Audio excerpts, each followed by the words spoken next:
Welcome to Kimmel's Irish Pub. Time for another movie review. Tonight's movie, Knox Goes Away. So, let me tell you, right now, wow, okay. The previews are playing as I have IMDb up, which I usually have on, so I can give you a little bit more information. But it's a contract killer who has rapidly evolving form of dementia.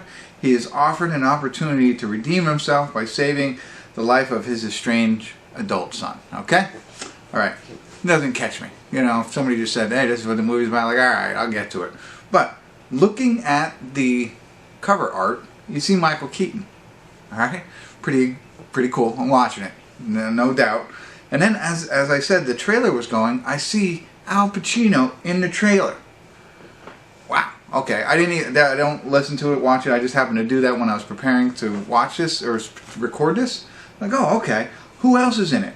Now, when you look at the cast on IMDb, there's nobody I recognize. Michael Keaton is not here. Al Pacino is not here. I mean, you just scroll through this cast here, and I don't recognize. I'm stopping at some people to say, maybe, no. And then you can hit the see all button. But it's ridiculous. Michael Keaton, neither nor, I don't know how you do it, Al Pacino are listed on the IMDb cast, at least on my phone, on the app. It's wild. So, you might not have known that. I'm sure you would have. But I'm just saying, like, the casual observer might not realize that, hey, this has two, I don't know if Michael Keaton won an Oscar, but two, you know, pretty big actors. Michael Keaton's awesome. I love him. It's 7.0 on IMDb, but only 855 people rated it so far. You know why only 855 people rated it? Because nobody knows who's in this movie, and nobody knows if it exists. I don't know, but that's why I'm here. So anyway, I'm going to check it out. I'll let you know. If there's any other actors that are in this, who knows? Leonardo DiCaprio could be in it, for all we know, thanks to IMDb. And I'm not clicking the button to see all cast, but stick around, I'll let you know. Hey everybody, we're at the credits of Knox Goes Away. Totally forgot what it was called, but the credits are rolling, right? And I've never seen the names. James Marsden is in it. Again, you wouldn't know that unless you had to click on the button to see all the names. Unbelievable, IMDb. Come on, right? So he's in it, and Michael Keaton directs it. Now that's right on IMDb, and I just completely missed it. And this is a really good movie. Like, I did not have high expectations for it. Very low ratings. Not ratings, but people who rated it. 833, not a lot. You know, I think this was in the theaters. And I haven't heard a lot about it at all. It again, pops up on one of the emails again. I add it to my list. We watch it. And I actually really enjoyed it. And I'll tell you this, because I'm going to have to say spoilers, but not yet. I'll say this. When you see the premise of the film, you know, as we said from IMDb, Michael Keaton is a contract killer of some sort, and he has to protect his son, his estranged son, for some reason, which we don't know, but he has dementia. So you think about it, and I'm like, okay, the dementia is like an interesting, I don't know if they said that, but he has dementia. I'm sorry if they didn't say it in IMDb, but he does. He has dementia. We find out very early in the film. And, you know, so that adds a little wrinkle to what I think is like a normal plot that we've seen. You know, contract killers have to protect somebody, you know, and, you know, what's going to... So I went into it with that, but I knew I was going to get Michael Keaton, so it didn't matter. And Al Pacino, and then, surprise, I get James Marsden, too. So, and so I'm watching it with that thought process. It's going to be fun, but not super great. It actually turned out really great. And so, with that being said, check out this film.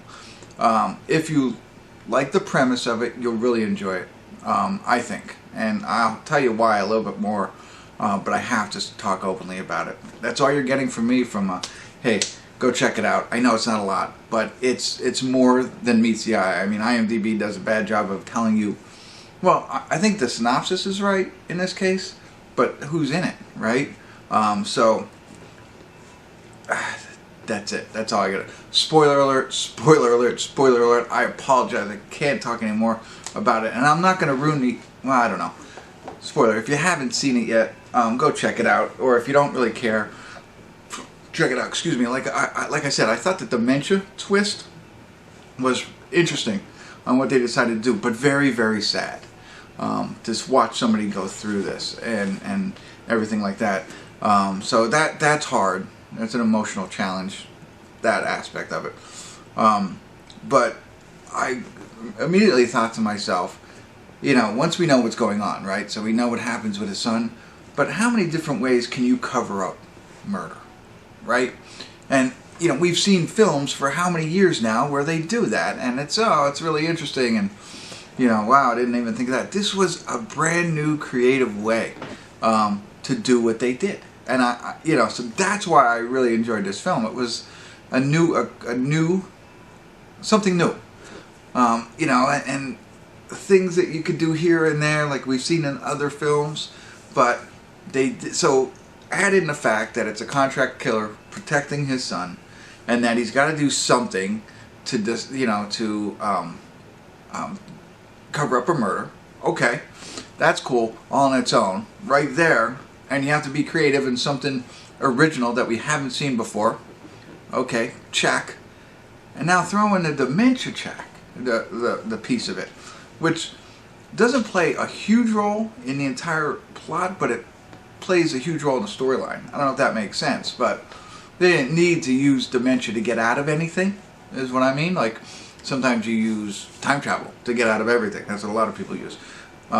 In this case, they used dementia a little bit to say, oh, that's why this happened.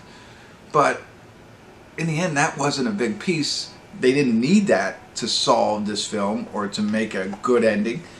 They just added it in as another wrinkle to make the story more interesting, in which it does.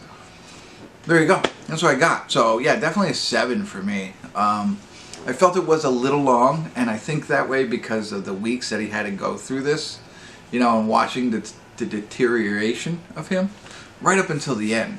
I was really hoping at the end, when he's looking out the window, he was going to turn and be like, the doctor's going to walk in that diagnosed him, and it was going to be, you know, fraud.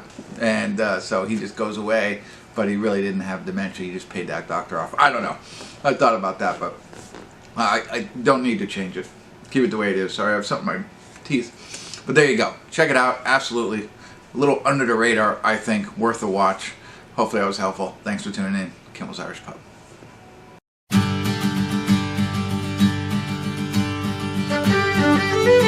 Thank you.